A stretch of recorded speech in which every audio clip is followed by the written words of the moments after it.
আবার পুরনো বন্দোবস্ত, পুরনো দখলদারিত্ব, পুরনো সন্ত্রাসের রাজনীতি আবার কেউ টানবে, তাদের পরিণতিও কিন্তু স্বৈরাচার হাসিনার মতোই হবে। বন্ধুগণ, আমরা আজকে নীলফামারীতে এসেছি, আমরা শহীদ রুবেলের রক্তের শপথ নিচ্ছি। আমরা সৈয়দপুরে গিয়েছি, আমরা শহীদ সাজ্জাদের কবর জিয়ারত করেছি। এই সকল শহীদরা আমাদের অনুপ্রেরণা। আমরা মনে করি এই মানুষগুলা জীবন দিতে একটা সুন্দর, একটা সমৃদ্ধ বাংলাদেশের জন্য, যেই বাংলাদেশে অর্থনৈতিক বৈষম্য থাকবে না, যেই বাংলাদেশে আঞ্চলিক বৈষম্য থাকবে না, যে বাংলাদেশে আপনি স্বাধীনভাবে মত প্রকাশ করতে পারবেন, আপনি কথা বলতে পারবেন, আপনার ভাবের অধিকার পাবেন, আপনার খাবারের অধিকার পাবেন, শিক্ষা এবং কর্মসংস্থান পাবেন, আপনি হাসপাতালে গেলে চিকিৎসা পাবেন, আপনি সরকারি অফিসে গেলে আপনাকে দুর্নীতির আশ্রয় নিতে হবে না, দুর্নীতির শিকার হইতে হবে না।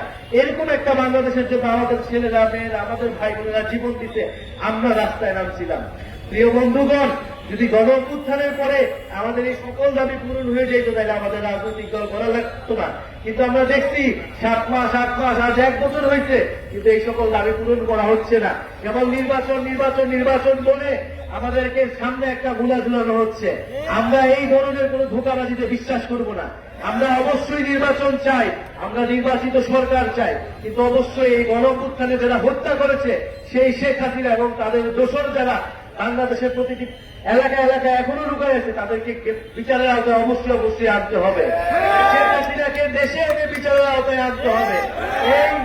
এই শেখ হাসিনার বিচার না হওয়া পর্যন্ত এই শহীদ রুবেলের বাবা আমাদের সকলের মনে যে দাউ দাউ করে আগুন চলতেছে, সেই আগুন কোনোদিন নিভবে না। প্রিয় বন্ধুগণ, আমরা বলছি মৌলিক সংস্কার হইতে হবে রাষ্ট্রের, সংস্কারের মধ্য দিয়ে নির্বাচনের দিকে যাইতে হবে। আমরা আরো বলছি বাংলাদেশে একটা নতুন সংবিধান লাগবে। যে আওয়ামী লীগের সংবিধান, যে মুজিববাদের সংবিধান, সেই সংবিধানকে ছুঁড়ে ফেলে দিতে হবে। সেই সংবিধান আপনারা আমার অধিকার রক্ষা করতে পারে নাই। সেই সংবিধান আমাদের যখন রাস্তায় মারা হয়েছে, আমাদের যখন গুম করা হয়েছে, আমাদের মানব অধিকার রক্ষা করতে পারে নাই। তবে সেই সংবিধান, যেই সংবিধান জনগণের সংবিধান নয়, সেই সংবিধান রাখার আর কোনো মানে হয় না। ফলে বন্ধুগণ, আমরা পুরো দেশব্যাপী দেশ গড়তে জুলাই পদযাত্রা কর্মসূচি হাতে নিয়েছি। আমরা প্রথমে উত্তরবঙ্গ এসেছি, রংপুর গিয়েছি, গাইবান্ধা গিয়েছি, আজকে নীলফামারী। কারণ আমরা মনে করি যে উত্তরবঙ্গ বৈষম্যের শিকার, এই উত্তরবঙ্গ থেকে আবু সাঈদ শহীদ রুবেলরা দাঁড়িয়েছিল। ফলে উত্তরবঙ্গের প্রতি আমাদের আলাদা দায়বদ্ধতা আছে। সেই দায়বদ্ধতার জায়গা থেকে আমরা নীলফামারীতে আসছি। নীলফামারীর ইতিহাস অনেক সমৃদ্ধ, নীলফামারীর ইতিহাস লড়াইয়ের ইতিহাস। সেই জিল বিদ্রোহ থেকে আমরা নীলফামারীর কথা শুনি। বন্ধুগণ, এই গণ অভ্যুত্থানের মধ্য দিয়ে আমাদের নীলফামারী জেলায় আমাদের যারা বৈষম্য বিরোধী আন্দোলন করেছেন, আমাদের গণ অভ্যুত্থানে অংশগ্রহণ করেছেন, তারা আমাদেরকে সমর্থন দিবেন, সহযোগিতা করবেন।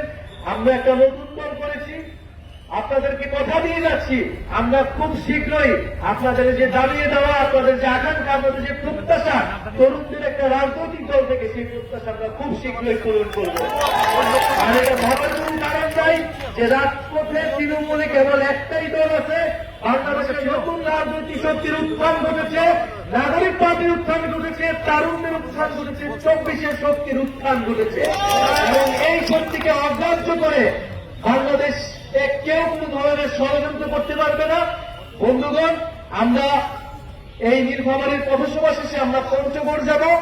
আপনারা আমাদের এই পুরো যাত্রায় আমাদেরকে সহযোগিতা করবেন এবং আমরা 3রা আগস্ট শহীদ মিনারে ঢাকায় বিশাল জমায়েত করব এবং আপনাদের যে সমস্যাগুলোর কথা, সেই সমস্যাগুলো নিয়ে আমরা ইস্তেহার দিব জাতির সামনে যে এইটাই জনগণের সমস্যা।